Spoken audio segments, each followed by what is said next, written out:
dengan sistem. Nah, sistem ini kita pernah bahas. Sistem inilah kalau mau pakai bahasa yang gampang sekarang sering disebut dengan yang namanya sunatullah. Atau kalau mau pakai bahasa yang lebih populer sekarang, inilah yang disebut hukum semesta. Karena siapapun isinya di sini, nggak penting mereknya apa, nggak penting labelnya apa, megang api pasti panas aja udah. Nanam cabai keluar cabai aja udah. Itu sistem yang nggak bisa dilawan dalam konteks operating system yang universal. Maka hukum ini semua berlaku universal.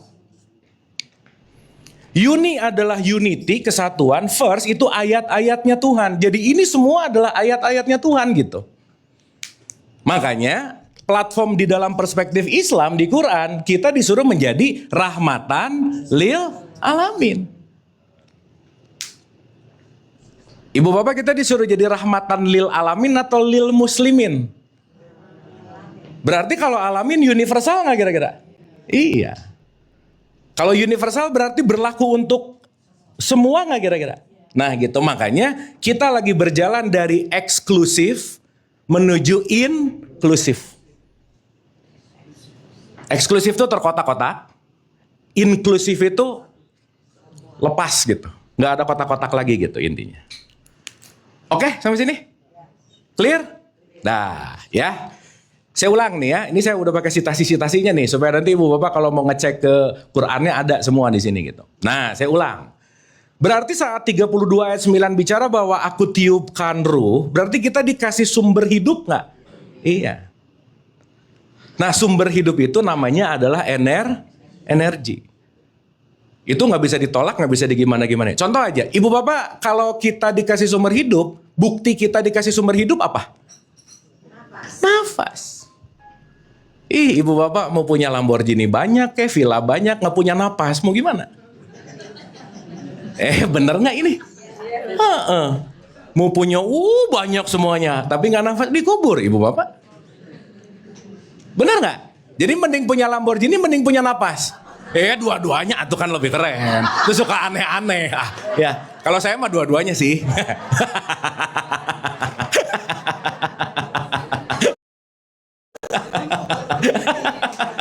Iya, kalau ibu bapak enggak mah nggak apa-apa sih ya. Ya udah aja ya. Ya, oke ya. Paradigmanya dapat ya. Clear ya. Nah, yuk sekarang kita lihat. Kita lihat nih. Berarti kalau ini semua adalah sistemnya dia, semua sistem semesta ini dipenuhi oleh energi nggak Bu Pak? Iya. Termasuk kita pun adalah makhluk energi, mau nggak mau. Kalau nggak ada energi nggak bisa ngapa-ngapain Bu Pak.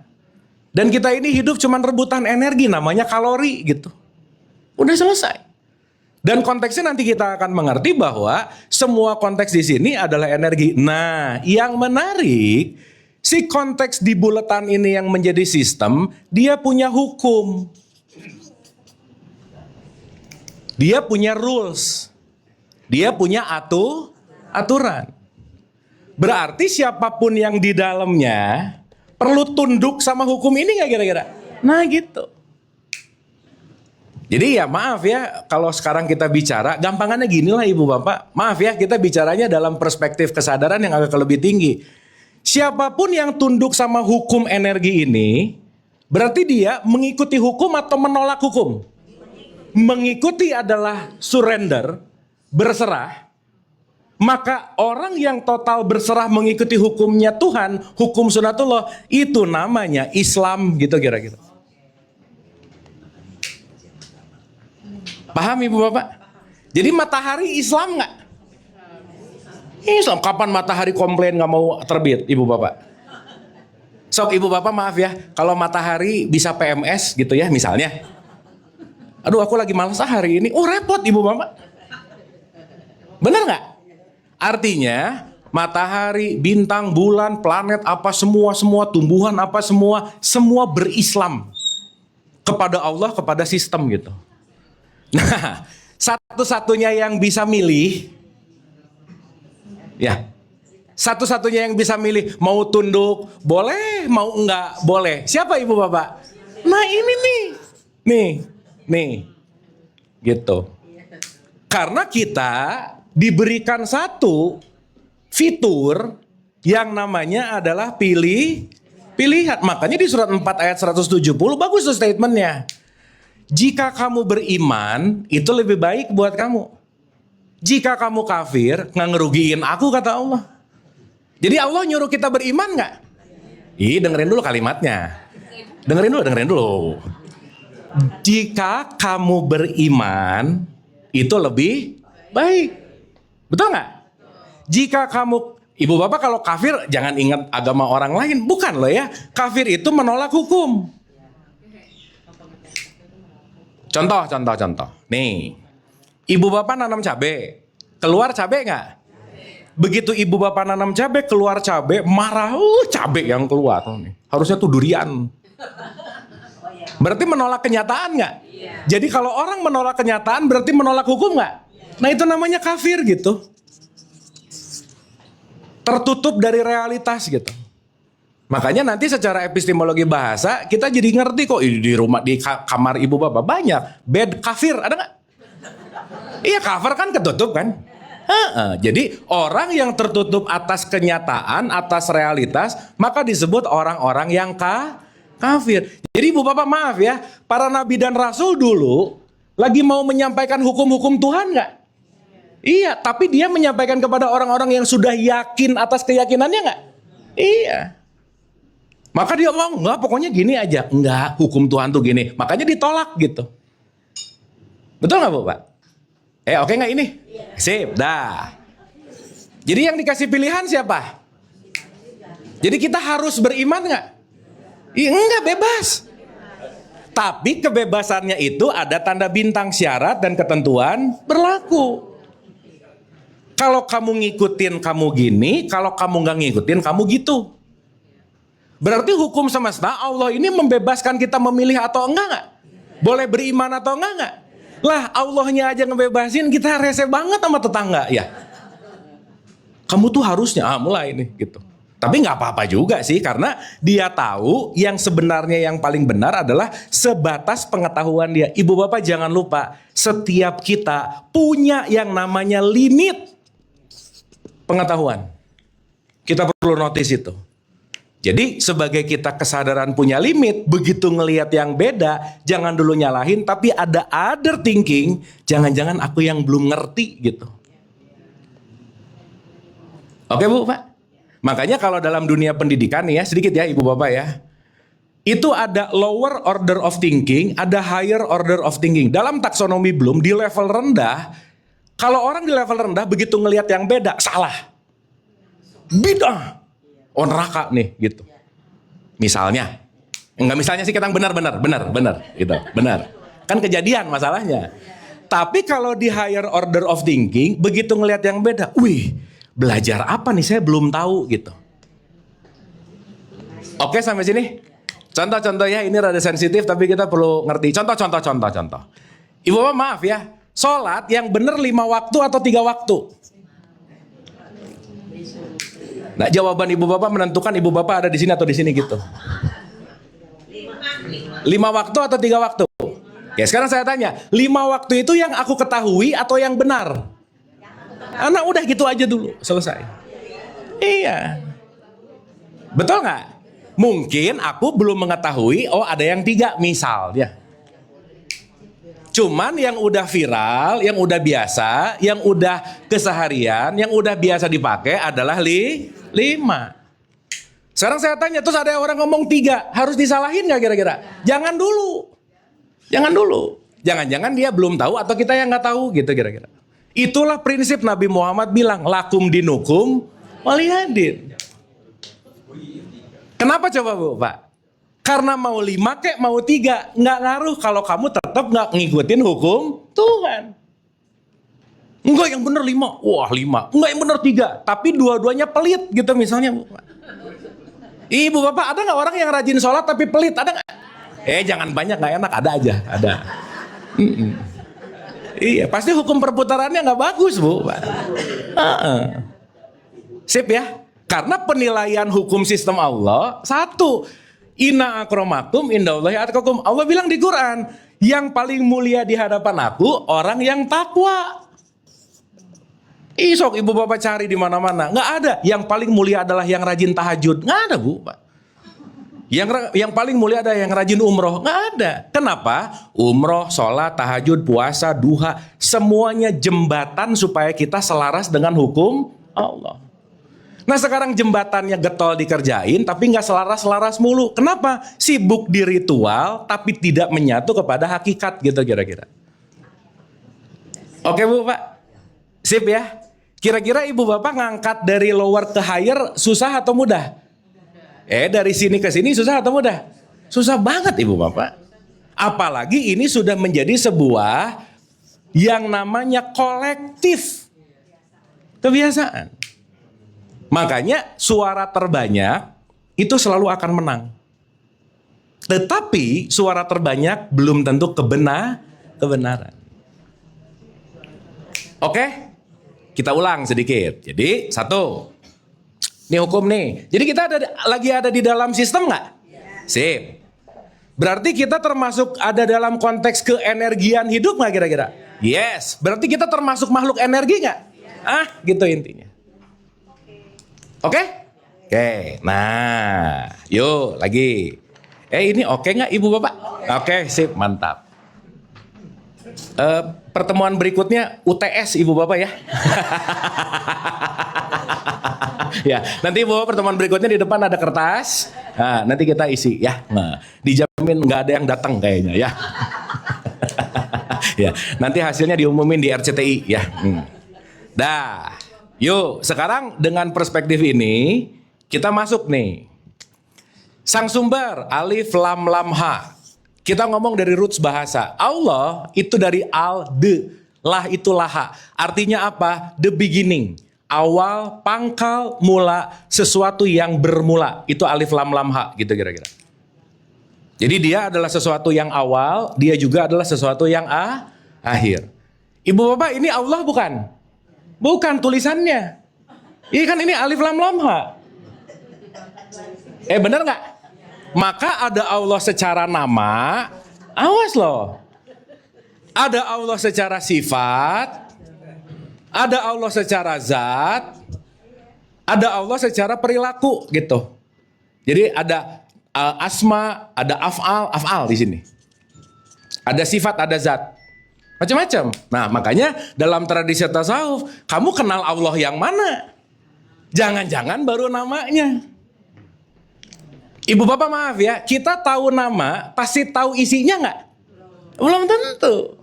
Makanya makrifat atau kedekatan seseorang dengan Allah tergantung dia tahu nama belum tentu tahu rasa gitu.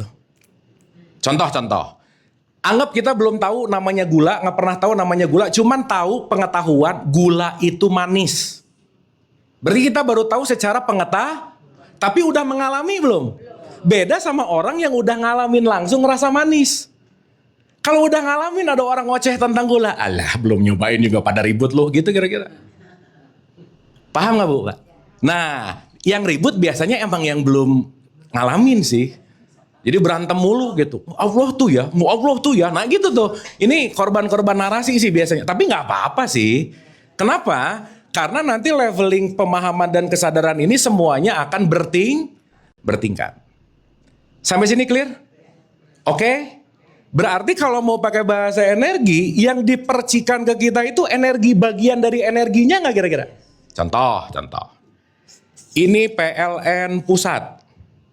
Ini Sepondok Indah nih, jalan metro semua. Rumah-rumah. Saya mau nanya, semua listrik di sini datang dari sumber yang sama nggak kira-kira? Iya. Tagihannya beda-beda nggak? Nah gitu. Kenapa beda-beda tagihannya? Tergantung ini dipakai apa gitu nggak kira-kira? Berarti tagihan hidup kita juga beda-beda nggak? Tergantung penggunaan, tergantung bagaimana aku menggunakan energi itu. Kenapa? Ini gampangannya ya ibu bapak. Satu energi yang keluar sama dengan satu konsekuensi. Udah gitu aja.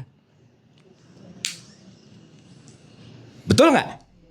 Ketika kita nyalain lampu, cetek, konsekuensi zzz, nyala tuh tagihan, mati off.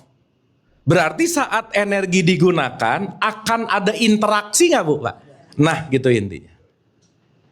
Pertanyaan, ini rumah daerah metro di sini semua sama nggak bentuknya?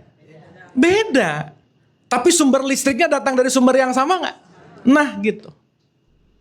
Nah nanti yang membeda-bedakan bukan sumbernya, tapi tampilan dari energinya. Jadi ini saya analogiin ya, ibu bapak mau ketemu siapapun mukanya beda-beda nggak? Tapi sumber isinya dari sumber yang sama nggak? Saat kita melihat sumbernya, nggak mungkin kita ngejelekin dia. Karena kenapa? Yang aku lihat sumber bukan kemasannya. Kemasannya pasti beda, tapi source-nya itu yang disebut Qul hu Allahu ahad. Nah, nanti kita punya bagian yang gampang ketipu, Bu, Pak. Namanya apa? Pendengaran, Oh, ini gampang banget ketipu, Bu, Pak. Ngelihat dikit, set, simbolnya beda, kafir. Bisa gitu nggak? Iya. Ngelihat dikit, nggak cocok, jelek. Kenapa? Karena kita dimasukin semua ilusi-ilusi, kita tidak melihat sumbernya, tapi kita memaknai sumber itu gitu. Nah, kalau udah mulai masuk ke dunia pemaknaan, disitulah chaos terjadi gitu kira-kira. Sampai sini oke? Oke nggak ini ibu bapak? Sip? Dapat ya? Dah, yuk. Berarti semua energi masuk. Energi. The source of power. Saya sering sebut inilah disebut sang hidup. Jadi kita dikasih hidup nggak sama Allah? Dikasih. Tapi si sang hidup ini nanti dikasih perangkat. Namanya jiwa. Nah, si perangkat jiwa inilah yang nanti urusannya sama pikiran, perasaan, emosi. Di sini nih nanti nih, perbedaan semua sudut pandang ada di sini nih. Wah, chaos ada di sini nih. Jadi ibu bapak maaf ya, kita seakan-akan lagi berantem sama orang lain, tapi kita lagi berantem sama di sini sebenarnya. Diri sendiri. Kita ngerasa, wah, padahal yang sedang terjadi di luar, semua terjadi di dalam. Oke? Jadi kalau saya kasih gampangan namanya, ini hidup. Ketika sang hidup dikasih aplikasi jiwa dan diisi sama banyak sekali program, inilah yang disebut drama hidup. Oke Bu Pak? Nah, yang menarik, drama hidup dikemas sama lemak, udah gitu aja Ibu Bapak. Tubuh. Jadi kan kita ini kumpulan makanan, kumpulan pikiran, kumpulan memori, kumpulan emosi, kumpulan. Kalau mau dilihat dari 2 poin ini. Tapi hidup gitu. Jadi waktu ibu bapak bangun pagi, ibu bapak itu lagi hidup atau lagi menghidupkan drama hidup? Yang mana? Hah? Karena hari ini ada orang belum sadar dirinya hidup, udah ngurusin hidup orang lain. Ini belum sadar hidup nih. Begitu ngelihat gadgetnya, gitu. Betul nggak? Jadi yang bermasalah dalam hidup ini, jadi kalau sekarang ngomong, aduh hidup saya berantakan, kurang tepat. Yang berantakan drama hidupnya. Hidup mah baik-baik aja ibu bapak. Yang ribet mah kitanya. Betul nggak? Karena hidup ini akan berkesesuaian dengan yang namanya realita. Sampai sini oke? Sampai sini oke? Nah, berarti antara energi dan jiwa, si jiwa ini akan menyebarkan, karena kenapa? Semua sistem semesta, permainannya melalui sistem yang namanya gelombang. Semuanya tervibrasi, nggak ada yang nggak ada vibrasinya ibu bapak. Maka keluarlah hukum energi, vibrasi, frekuensi. Nah nanti ini ada vibrasinya nih di sini. Nanti di sini punya frekuensinya dulu juga di situ gitu. Contoh ya. Ibu dan bapak saat kita lagi ada takut, cemas, khawatir, berarti kita lagi ngeluarin gelombang cemas, khawatir nggak kira-kira? Kira-kira kalau kita mengeluarkan gelombang itu, semesta akan mengembalikan dengan gelombang yang sama nggak? Ibu bapak kalau lagi cemas akan ketemu hal yang lebih mencemaskan lagi, mencemaskan lagi, mencemaskan lagi, mencemaskan lagi gitu. Paham? Kan ada yang curhat sama saya, kan kenapa ya circle aku tuh nyebelin semua? Ya ibunya nyebelin kali gitu.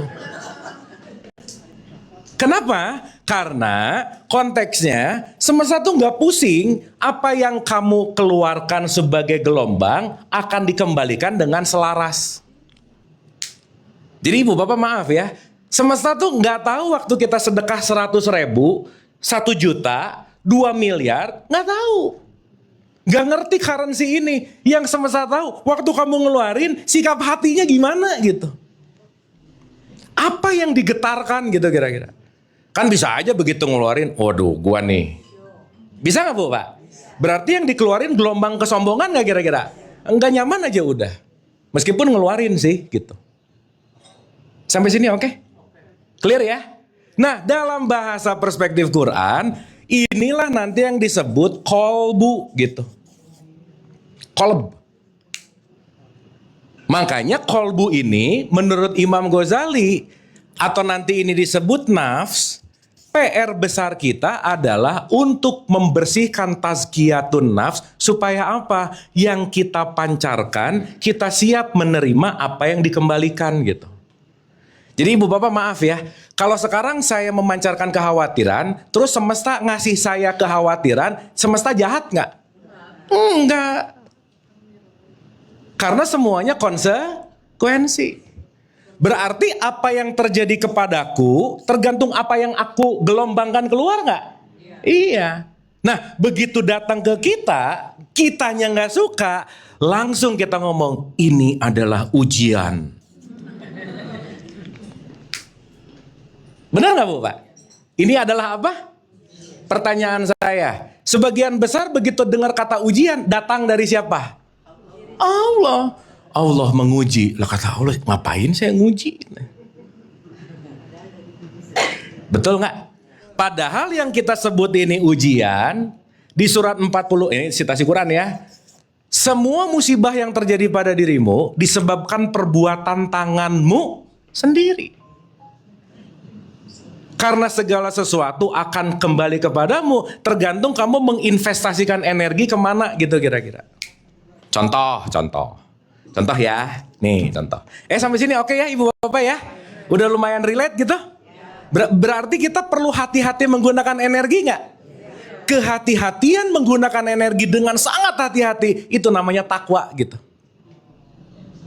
Orang yang takwa adalah orang yang sangat waspada mau ngapa-ngapain karena dia sadar bahwa semua akan kembali kepada dirinya. Contoh, kebanyakan ngomong dulu baru mikir atau mikir dulu baru ngomong? Oh, ibu bapak kalau udah diomongin energi udah keluar nggak? Udah nggak bisa diapa-apain? Siap-siap aja ibu bapak. Tunggu jatuh tempo. Karena pasti kamu mau 1 bulan, 2 bulan, pasti ada in return. Nah, kira-kira yang kita omongin, yang kita kerjain, lebih banyak ingatnya, lebih banyak lupanya. Nah, itu yang menarik. Begitu datang hal yang menyebalkan, oh iya, dulu. Terus karena dia lupa, aku tuh kan gak nyebelin. Yang bener gitu. Aku tuh gak jahat. Masa? Aku tuh gak gini. Nah, itu nanti comparing karena kenapa? Yang kita putuskan kebanyakan dari sesuatu yang tidak kita sadari. Sampai sini oke? Clear? Nah, ini mekanismenya. Ulang ya. Allah ngasih energi ke semuanya. Rata loh ibu bapak, nggak ada ini energinya rada bagus, ini setengah bagus, ini setengah oke. Nggak ada, sama ibu bapak. Tapi yang membuat beda adalah bagaimana aku menggunakan energinya. That's your choice. Itulah bagian dari kemanusiaan kita gitu. Karena kita dikasih pilihan. Makanya dikatakan aku hendak menjadikan khalifah. Khalifah itu ambasadornya Tuhan gitu. Penggantiku gitu kira-kira. Berarti potensi Tuhan ada di sini nggak? Mau dipakai atau tidak, urusan siapa? Aku. Jadi kita mau dapat hikmah atau tidak, siapa yang akan menentukan? Aku. Hikmah udah ada, Quran udah ada, petunjuk udah ada, semua lengkap Ibu Bapak. Semua lengkap ada di satu paket yang namanya ruh, gitu kira-kira. Termasuk petunjuk ada di situ nggak? Termasuk semua pencerahan ada di situ nggak? Maka jalan menuju petunjuk dan pencerahan bukan ke tempat yang jauh, tapi ke dalam dirimu yang terdalam, gitu kira-kira. Nah, kalau mau menyentuh dinding yang paling dalam, jiwanya harus dalam keadaan tenang. Saat jiwa nggak tenang, nggak akan keakses di sini. Kenapa? Oh, noise gitu. Pasti chaos di sini. Makanya dalam perspektif Islam, dalam perspektif Quran, kenapa ada kata-kata ya ayat Tuhan nafsul mutmainnah, wahai jiwa yang tenang. Saat jiwamu tenang, damai, diumpamakan Quran, itu namanya surga, gitu Ibu Bapak. Saat lagi kemerungsung, khawatir lah, cemas lah, aduh ini gimana lah apa. Kira-kira jiwanya tenang atau bergejolak?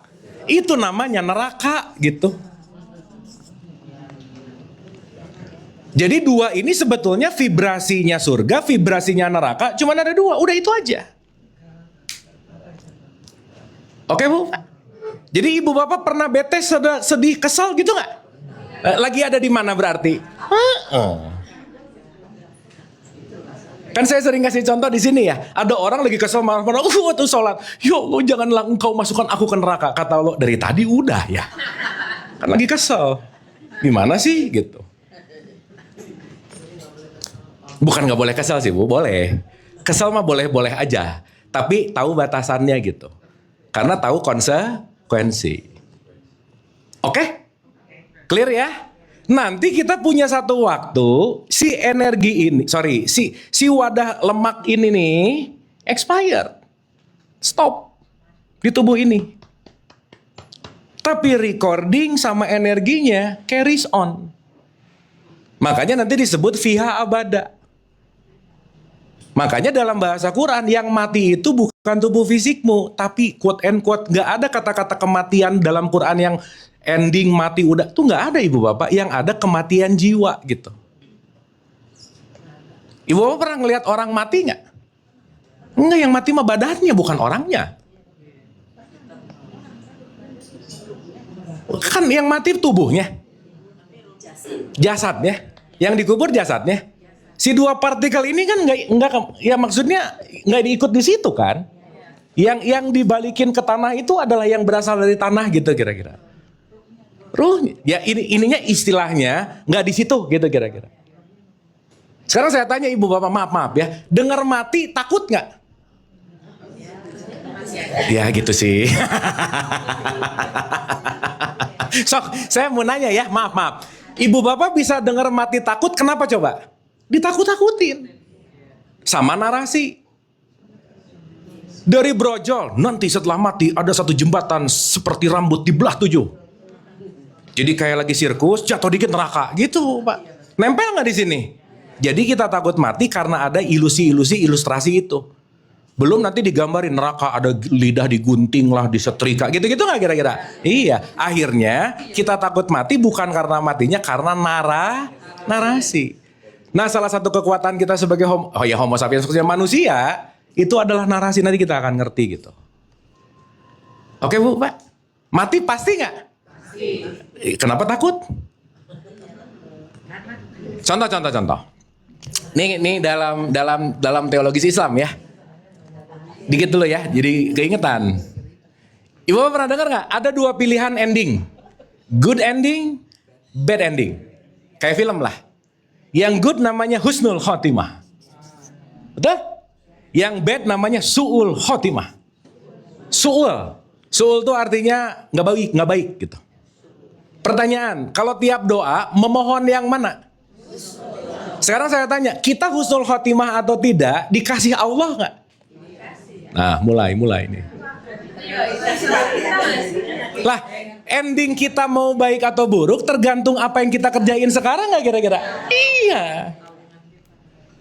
Ibu Bapak maaf ya, tiap hari latihan ngambek, pengen mati, tenang, nggak bisa tuh ibu bapak. Gimana caranya? Tiap hari marah, bete, kesel, crowded, marah, bete, chaos, apa. Tapi, ya Allah matikanlah husnul khotimah. Seakan-akan tiba-tiba husnul khotimah. Nggak bisa. Berarti kalau kita pengen endingnya husnul khotimah, dimulai dari kapan? Nah gitu. Jadi husnul khotimah nanti atau sekarang? Nah gitu. Karena kenapa? Saat kita sekarang menjaga jiwa kita tenang, suatu saat kita nggak pernah tahu ceklek ngejepret, nih selesai. At least kita lagi ada di wilayah tenang, beres gitu kira-kira. Ya, kalau listrik kan mati gitu, saklarnya off udah gitu. Gini ibu bapak ya, saya kasih analogi nih. Ini TV ibu bapak, TV ini ya, TV. Si TV ibu bapak mau nonton Piala Dunia nih, cetek. Berarti TVRI. Sekarang saya tanya, TV ini menghadirkan, memunculkan tayangan TVRI dari TV-nya bukan? Gini, gambar ya. Gini. Nih. Ini TV, set. Nih kalau dulu kan ada gini-gininya ya. Nah, set. Nah, gitu. TVRI. Nah, waktu ibu bapak beli TV, ya, si TV ini bisa otomatis menampilkan gambar TVRI nggak kira-kira? Nggak bisa. Betul? Berarti TV ini memproduce gambar nggak? Belum. Mesti ada sistemnya. Gini. TV, ya, langsung aja ya. Langsung nih. TV. Nggak ada antena, nggak ada dicolokin, nggak ada apa. TV dinyalain, nggak bisa. Itu hanya akan keluar semut-semut kan, gitu. Berarti dia tidak bisa menampilkan dan tidak memproduksi gambar, betul nggak? Nah, sip. Sampai sini clear? Nah, berarti TV ini bisa menghasilkan gambar sendiri nggak? Sip. Nggak bisa. Karena dia hanyalah transmitter, dia hanyalah alat untuk menampilkan gambar dari receiver yang namanya tower TVRI. Sampai sini oke? Oke? Berarti dia menghasilkan gambar sendiri atau dia memancarkan gambar gelombang dari pemancar? Kalau ini nggak ada pemancarnya, keluar gambar nggak? Berarti kalau mau nonton bola, yang penting TV-nya atau pemancarnya? Dua-duanya kan. Kalau nggak ada ini mau gimana tuh ibu? Suka aneh-aneh. Ini nggak ada pemancar nih, mana TVRI? Nggak bisa tuh. Oke nggak ini? Ini yang namanya gadget. Nah, ini kan Elon Musk tuh lagi bikin ini. Ibu bapak, nanti ditempel chip, jedek, ibu bapak nggak usah ada gadget, gitu. Coming soon, ibu bapak tenang. Jadi ibu bapak nggak usah kesini lagi nanti mau bahas apa, oh ngerti, oh enak lah ibu bapak nanti mah ya. Mungkin itu juga mungkin. Oke, ulang. Pemancar, TV. Saya mau nanya, dia ngobrol sama TV, kira-kira pakai bahasa halo gitu-gitu nggak? Pakai apa? Gelombang. Yang tadi kita bahas. Oke? Berarti si TV, ya anggap station aja ya. Station aja supaya gampang. Station, pusat gitu. Pusat pemancar. Nah, berarti saat TV oke, beli baru, nyala, colok listrik. Buff, udah. Nyala dia. Tapi lupa beli antena ibu bapak. Bisa nonton Piala Dunia nggak? Kenapa? Gak bisa nerima gelombang. Nah, receiver penerimaan gelombangnya Allah namanya hati nurani jiwa, gitu kira-kira.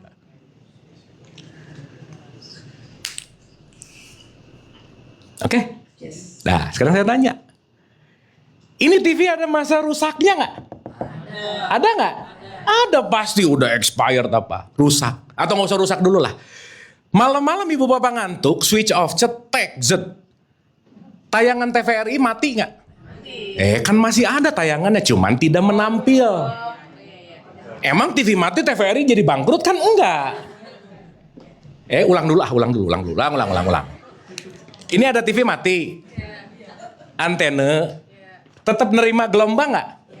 Tapi dia ngeluarin gambar nggak? Nah ini lagi idle nih orangnya.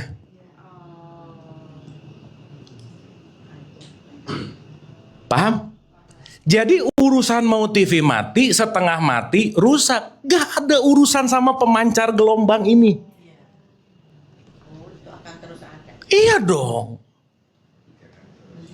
Duh, omongin jangan ya. Oke, omongin aja lah. Gini Bu, ceritanya. Gelombang itulah dirimu gitu. Bukan TV-nya. Cuman kita ngerasa karena udah pakai baju ini lama, aku tuh yang ini gitu.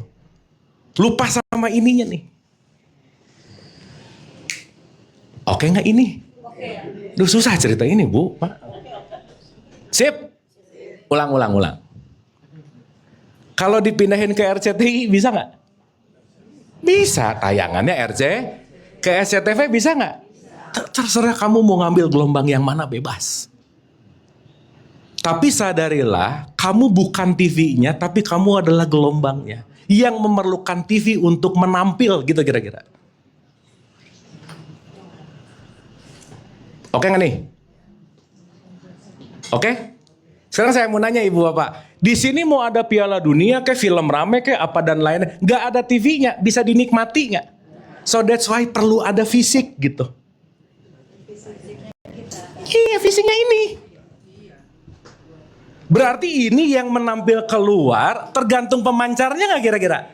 Nah Ibu Bapak bisa milih mau channel setan kah? Iya bebas. Mau channel malaikat, hantu, terserah bebas lah. Pocong. Benar. Mau channel marah, iri, dengki, bete, your choice. Tapi ada satu gelombang di mana gelombang itu hanyalah gelombang the one and only. Itu namanya gelombang ilahiyah. Saat switch ke gelombang ilahiyah, itu namanya Isra Mi'raj gitu kira-kira.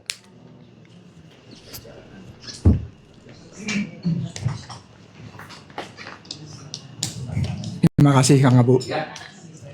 Kita sudah berbicara energi. Alam semesta berikut yang menciptakan adalah energi. Nah kemudian kita sudah mempunyai programnya yaitu pikiran kita. Jadi pikiran itu yang mewarnai energi tersebut. Jadi energi tersebut mau dipakai apa? Misalnya kita berbuat jahat, maka energinya lah menjadi suatu energi yang tidak baik lah katakan. Di agama itu mungkin disebutnya dosa. Nah di dogma itu katanya dosa itu bisa hapus karena tobat. Apakah demikian memang? Karena semua energi kan harus memang tergantikannya oleh energi berdasarkan pikiran dia. Jadi itu harus berlatih sedemikian rupa sehingga energi total di dirinya adalah energi yang sudah baik itu dengan latihan. Gitu ya. Jadi ini cuman berbicara karena di umum itu dosa itu kan persoalan dogma lah ya. Nah kemudian yang kedua adalah mengenai pikiran. Kita akan mengarah kepada suatu hasil dengan memakai energi dengan pikiran kita. Tetapi itu belum tentu benar. Yang benar adalah kita harus mengkaitkan bahwa ada energi, ada kecerdasan semesta. Nah kecerdasan semesta ini bagaimana yang bisa mengkonek kepada hukum agama. Karena kalau pikiran itu sendiri belum tentu nanti bisa langsung konek kepada mengikuti hukum alam itu sendiri.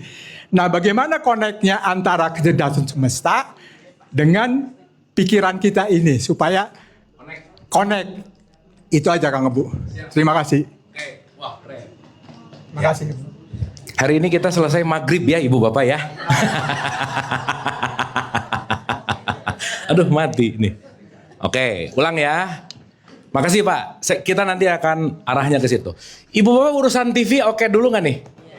Jadi tidak akan ada yang bisa menghancurkan sinyal TVRI selama dia ada. Mau TV-nya rusak atau enggak, salurannya tetap ada nggak? Jadi saluran tidak berdampak kepada TV yang rusak atau yang enggak gitu. Saluran tetap ada nggak kira-kira? Nah gitu. Oke sampai sini? Clear ya? Berarti si saluran ini, si TV ini namanya jasad. Nah nanti ibu bapak waktu bobo salurannya nanti ngerti gitu. Ini lagi off, menyadari bahwa tidur itu ternyata bukan nggak ada gitu. Cuman si jiwanya lagi dalam keadaan tertentu sehingga tetap bahwa ruh, saluran, hidup nggak pernah selesai gitu kira-kira. Oke ya, nanti kapan-kapan kita dalamin tentang TV ibu bapak. Tapi yang penting hari ini kita ngerti bahwa channel yang ibu bapak pilih itu adalah konsekuensi masing-masing gitu. Jadi nanti di sini towernya banyak ibu bapak. Terserah nih, masukkan ke sini semua nih. Gitu. Makanya tayangan kita tergantung kita mau mengkonekkan kita ke channel yang mana. Ibu bapak kalau lagi marah banget, lagi connect ke saluran marah banget nggak kira-kira? Oh jadi keluarnya marah, wah, gitu. Nah kalau itu terlalu sering, draining energi nggak kira-kira? Capek, melelahkan gitu. TV jadi cepat rusak nggak? Iya. Gitu kira-kira. Nah TV ini anugerah gitu. Berarti ini anugerah nggak? Kayak kata Allah, ya rawat dong gitu kira-kira. Jangan nggak dirawat gitu kira-kira. Ya operasi bener. Salah satunya operasi plastik, bener sih. Nah, tapi kalau operasi plastik datangnya dari saluran ini, nggak beres-beres ibu bapak. Nggak ngerasa puas aja udah. Gitu kira-kira. Tapi anyway itu semua adalah pilihan. Clear? Nah untuk menjawab tadi mau nggak mau kita perlu ngerti tentang evolusi dulu sedikit nih. Dikit. Jadi energi oke ya ibu bapak ya. Ngomong-ngomong ibu bapak maaf ya, air nggak peduli ini mau bibit apa, ketika air dijatuhkan ke bibit apapun, bibit itu yang akan tumbuh gitu. Jadi air tidak mendiskriminasi mana baik mana buruk, nggak penting. Apapun yang ditanam, apapun yang dialirkan oleh air pasti akan tumbuh aja udah. Makanya energi itu netral, gitu. Nggak ada yang baik, nggak ada yang buruk. Non duality di situ gitu. Ya, sip ya. Yang ada bukan baik buruk tetapi konsekuensi. Nah nanti baik buruk yang disepakati bareng jadi moral gitu ibu bapak. Jadi ada nyebut oh ini baik, oh ini buruk. Itu tergantung dari ada budaya di situ, kesepakatan di situ gitu kira-kira. Sip ya. Tapi nanti kita kalau ngerti dari hukum semuanya, kata kuncinya semuanya adalah konsekuensi. Dah, yuk. Nah sekarang gini ibu bapak. Ini energi nih. Kita dikasih tools untuk mengolah energi. Makanya kita dikasih kecerdasan gitu. Karena kita dikasih, dan ibu bapak nanti kita akan ngerti ya. Salah satu, ini bahasa populer banget aja ya supaya gampang. Ini let's say jiwa gitu ya, supaya gampang kita mengerti. Satu aja, setiap jiwa punya misinya masing-masing. Makanya semuanya unik dan autentik. Jadi ibu bapak, kalau hidup ingin jauh lebih bahagia dari hari sebelumnya, jangan nyuri casting orang lain ibu bapak. Dia punya peran, aku punya peran. Jangan nyuri peran dia, nggak bisa, bukan peranmu gitu. Nah orang yang nyuri casting orang lain, berarti dia tidak mengindahkan misi jiwanya nggak kira-kira? Pasti chaos. Pasti chaos. Makanya dia ingin terus kecanduan jadi orang lain, lupa menjadi dirinya sendiri. Gampangannya begitu kira-kira. Ya, dah. Nah, ini energi nih. Masuk ke tools nih. Makanya ini namanya software. Software. Maaf ya ibu bapak, energinya ke Einstein sama energinya ke saya, energi yang sama nggak? Tapi Einstein mengolahnya beda, keluar hukum gitu. Kalau saya main mulu gitu misalnya, jadi ya udah aja gitu. Tapi memang peran saya main, nggak apa-apa juga sih. Betul nggak? Jadi semua itu tergantung dari di sini nih. Nanti kita punya quote and quote ya. Kita punya pilihan ada di sini gitu. Oke? Nah, masuk ke sini. Inilah yang disebut tubuh, jasad. Nah, ibu dan bapak jangan lupa proses di sini kita sebut kognitif kecerdasan manusia. Itu nggak langsung tiba-tiba kayak gini sekarang ibu bapak. Karena semuanya melalui yang namanya proses. Makanya evolusi otak manusia itu berjalan dan berkembang terus gitu kira-kira. Contoh. Ya. Mau nggak mau, suka nggak suka, ini akan mengikuti seleksi alamnya masing-masing. Contoh, kita mundur nih, 300.000 tahun yang lalu, ya saya gambarin petanya dulu ya, Ibu Bapak ya. Big Bang itu 13,8 miliar tahun yang lalu, matahari 5 miliar, bumi 4,6. Nah, manusia ada di sini nih, Homo sapiens, 300.000. Kita tuh makhluk barusan nggak Ibu Bapak? Tapi belagu banget gitu. Sotoy gitu Ibu Bapak. Udah paling bungsu, paling belagu lagi. Nah, jangan salah ya Ibu Bapak, ini kalau ngomongin tentang histori ya, cerita Adam tuh baru 7.000 tahun yang lalu. Nabi Muhammad wafat 1.400 tahun yang lalu, sekarang 2026. Dari adanya Homo sapiens ke Adam berapa? 293 ribu tahun. Anggap aja begitu, kalau kita ngomongin pakai teologis gitu. Anyway, saya nggak mau ngomongin itu dulu. Pertanyaan saya, berarti bukan reproduksi, gimana? Oh, boleh lah.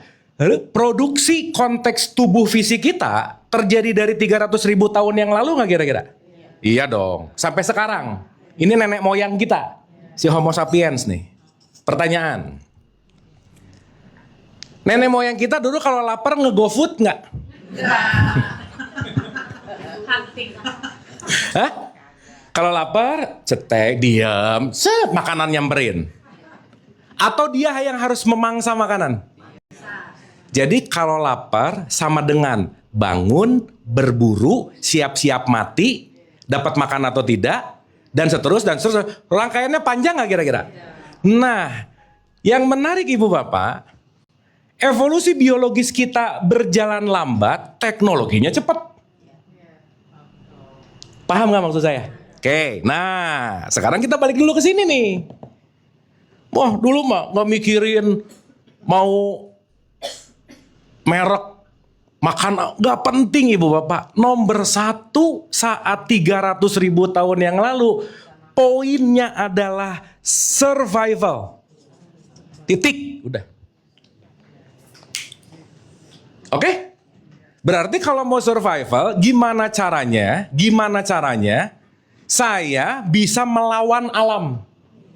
Ibu Bapak dulu AC nggak ada. Ya, selimut nggak ada. Semuanya hanya alam. Ada binatang buas, binatang dan lain-lain. Senjata nggak ada Ibu Bapak.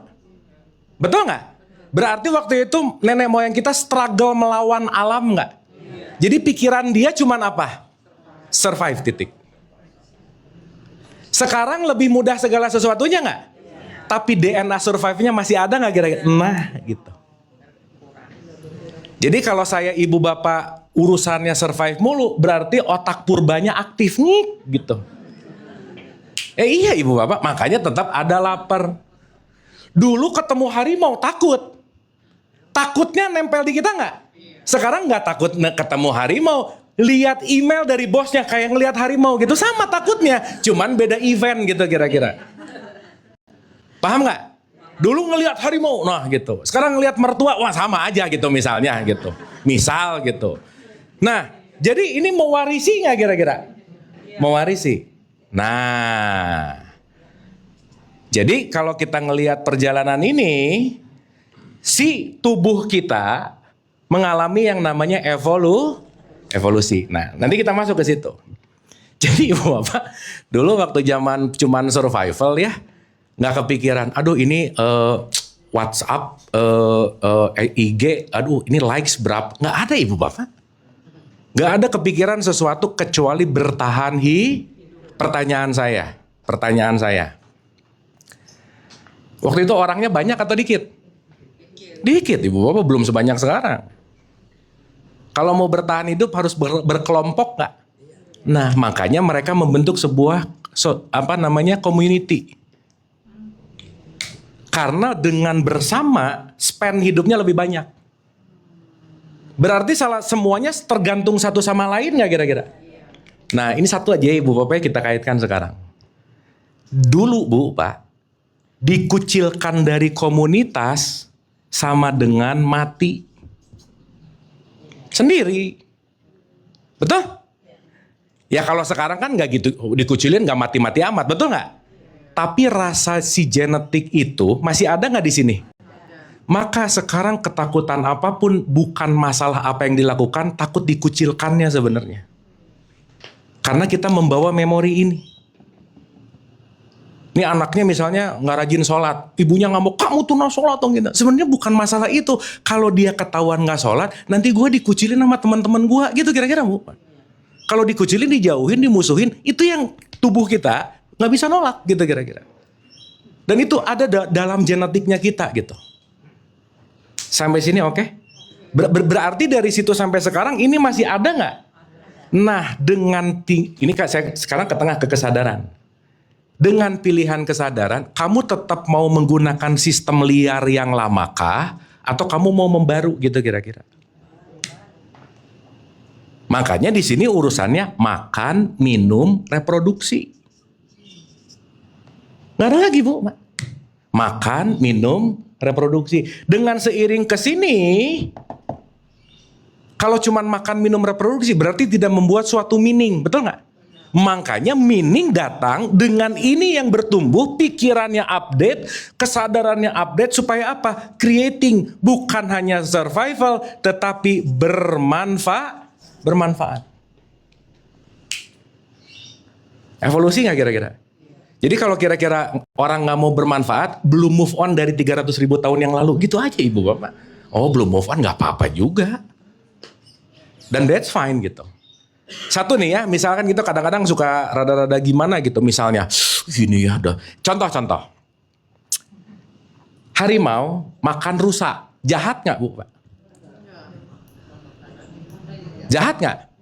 Dulu saya dikasih tahu ya, diceritain harimau jahat banget ya makan rusa katanya. Jadi saya ngelihat sosok harimau tuh jahat, wah karena dia memakan sebagai pemangsa. Disebut hewan buas. Betul bu Pak? Iya. Tapi harimau makan bayam nggak? Iya makanya makan rusa karena nggak suka bayam. Betul? Bener nggak? Jadi dia kalau cuma makan rusa ya udahlah, dia nggak makan bayam gitu kira-kira. Nah sekarang di sini nih, after 300.000 tahun yang lalu, daging dimakan, tumbuhan dimakan, bakteri dimakan. Ada yang gitu nggak kira-kira? Siapa? Iya, termasuk temen juga dimakan, bisa di sini. Nah, sok gimana? Harimau nggak pernah makan temen, ibu bapak. Jadi yang lebih buah siapa? Ya udah nggak apa-apa ya. Udah selesai aja. Nah, satu lagi, gila ya itu nafsu binatangnya. Ibu bapak maaf ya, binatang berhubungan seksual itu ada timingnya. Nggak setiap saat. Kalau lagi timingnya dua-duanya on, baru ya udah. Besok udah nggak? Ya nggak juga udah gitu. Nah ini binatang yang satu terakhir ini nih. Mau lagi waktunya kek, mau kagak kek, hajar-hajar aja gitu. Lebih nafsu binatangan yang mana? Betul nggak Bu Pak? Dan jangan lupa semua binatang berhubungan, kata kunci cuma satu, reproduksi. Nah binatang yang terakhir ini dari 100 kali, mudah-mudahan 99 nggak jadi kok gitu. Bener nggak ini? Jadi ya mungkin lah ya. Kenapa bahasa Quran di surat 7179 kamu udah dikasih pendengaran, penglihatan, hati, akal, pikiran. Kenapa sih kamu mirip-mirip terus sama binatang ternak gitu kira-kira? Berarti nggak move on dari sini ke sini gitu intinya. Sampai sini oke? Clear ya? Berarti kita masih ada terjebak dengan kepurbaan-kepurbaan itu nggak? Pilihan ibu bapak dan saya mau mengikuti ini atau mau bisa diselaraskan, that's your choice gitu. Nah, pilihan. Oke?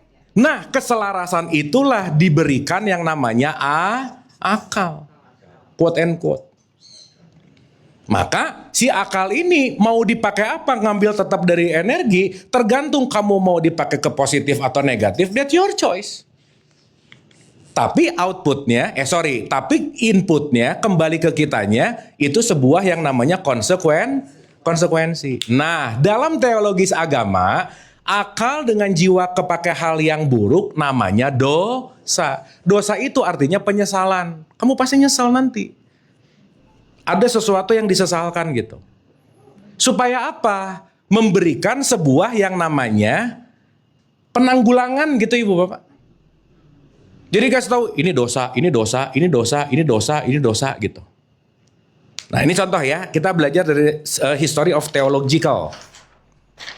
Nanti ada beda antara Abrahamic religion sama non-Abrahamic religion.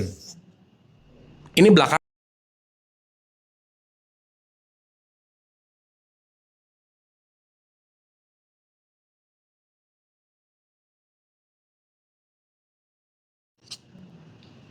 Ini saya nggak usah nyebutin labelnya aja ya, kita nyebutin Abrahamic dan non-Abrahamic. Di sini nggak banyak aturan ibu bapak. Halal haram tuh di sini nggak ada aja. Kenapa coba? Kamu coba ngalamin, belajar. Jadi di sini nggak ada, jangan pegang api nanti panas. Kalau kamu mau tahu api itu panas atau nggak, pegang dulu. Kalau itu merugikan, ya udah jangan. Berarti dia dilakukan pembelajaran based on experience. Nah, makin ke sini lebih preventif gitu kira-kira. Dari yang udah-udah itu nggak bagus, jadi dosa, nggak boleh. Contoh, dilarang minum hammer karena mabuk itu nggak baik. Ditanya, udah pernah belum Pak Ustadz? Belum. Lah tahu dari mana? Betul nggak?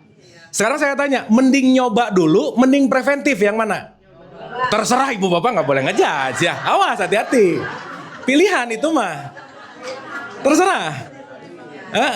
Tapi ngomong jangan mabok belum mabok, kayaknya sih dia nggak bisa membuat sebuah explanatory based on experience gitu kira-kira. Clear ya? Makanya di sini banyak rules untuk preventif. Kalau di sini sok bebas experience saja. Nanti kamu mau tahu sendiri kok. Kejeduk sakitnya tahu sendiri dan kamu nggak akan ngulangin lagi gitu kira-kira. Oke?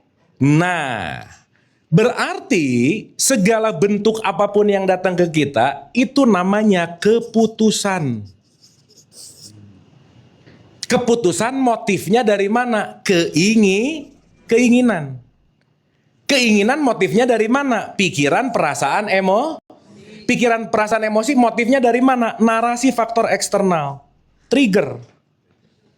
Trigger ngisi program punya keinginan mengambil keputusan. Jadilah konsekuensi. Jadi 1, 2, 3, 4, 5. Jadi rangkaiannya gini. Pertanyaan saya, kalau ibu bapak mau merubah konsekuensinya, merubah satu atau semuanya? Semuanya. Makanya kembalilah ke awal. Kembali bahasa Arabnya tobat. Balik dulu ke sini. Nah ini tobat nih. Coba kamu tobat dulu, balik dulu dari awal. Pikirannya dari mana, niatnya dari mana, ini di mana, diganti. Jadi orang yang tobat adalah orang yang kembali. Artinya apa? Oh tahu hasil konsekuensi ini menurut kita nggak baik. Karena kenapa? Datang dari semua ini rangkaian jadi nggak baik gitu kira-kira. Tapi ibu bapak mohon maaf ya. Mohon maaf nih. Maaf nih. Kita semua ini melakukan trial dan error nggak kira-kira? Iya, jadi Tuhan itu nggak pernah nyari orang yang nggak salah, ibu bapak. Tapi saat kamu salah, kamu kembali.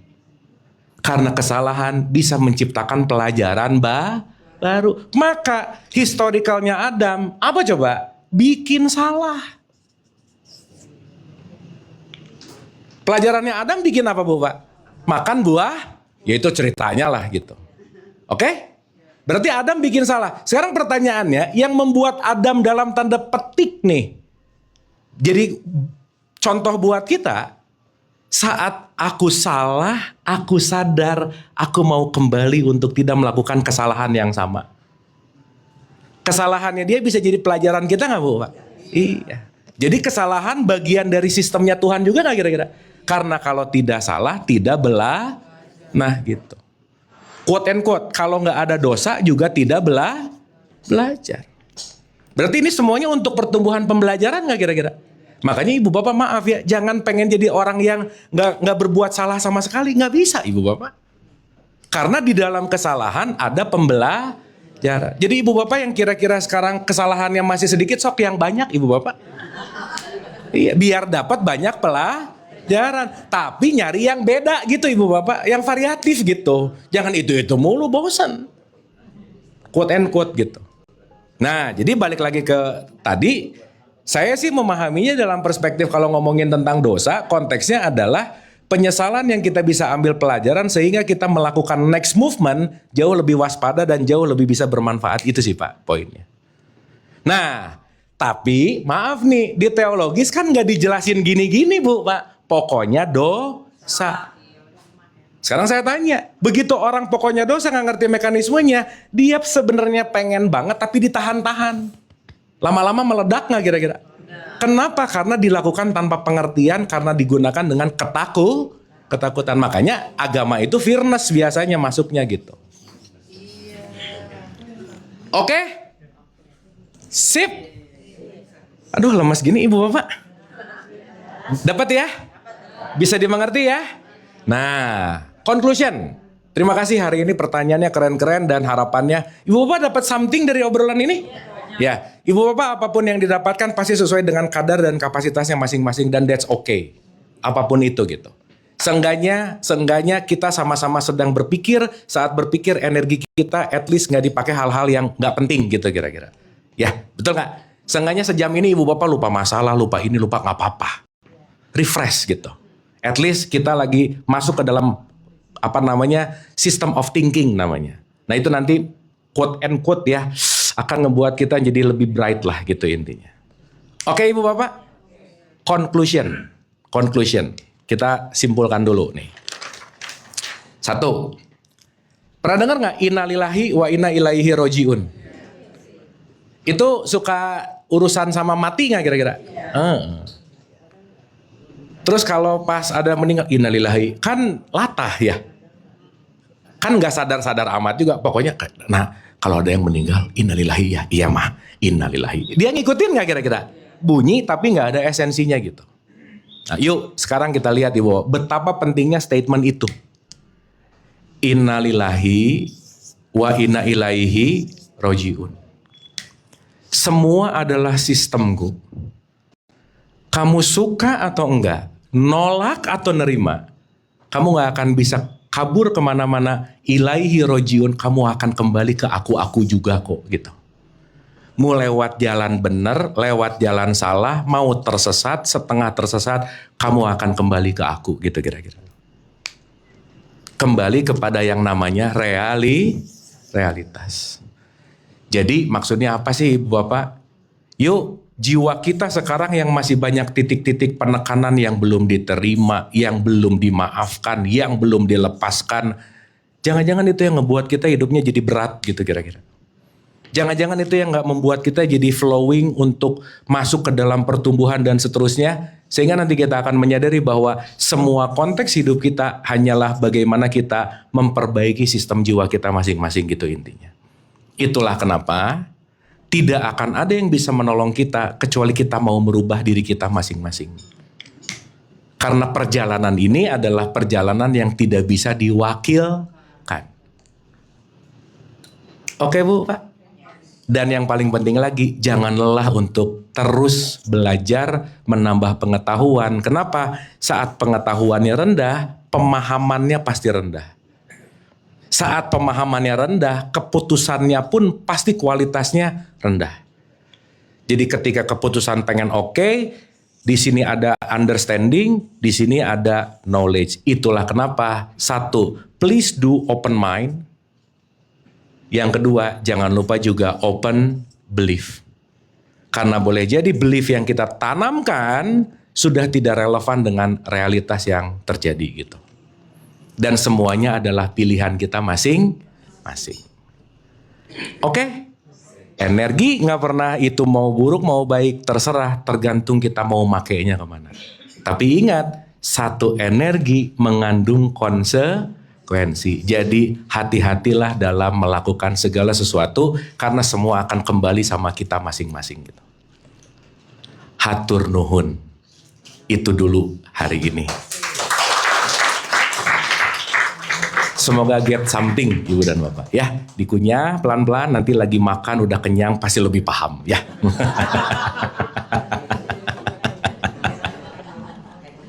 Oke, kita hening dulu supaya merefleksikan apapun yang kita rasa ya. Al-Hadiniyah Al-Fatihah. Auzubillah.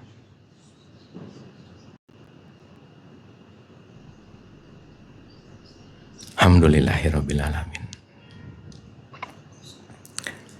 Iyyaka na'budu wa iyyaka nasta'in ihdinas siratal mustaqim. Siratal ladzina an'amta 'alaihim ghairil maghdubi 'alaihim waladdallin. Amin. Allahumma rabbik firli wali walidayya warhamhuma kama rabbayani shaghira. Rabbana atina fid dunya hasanah wa fil akhirati hasanah wa qina adzabannar. Wa adkhilnal jannata ma'al abrar. Ya Aziz, ya Ghafar, ya Rabbal alamin. Subhana rabbika rabbil izzati amma yasifun wa salamun ala mursalin walhamdulillahi rabbil alamin.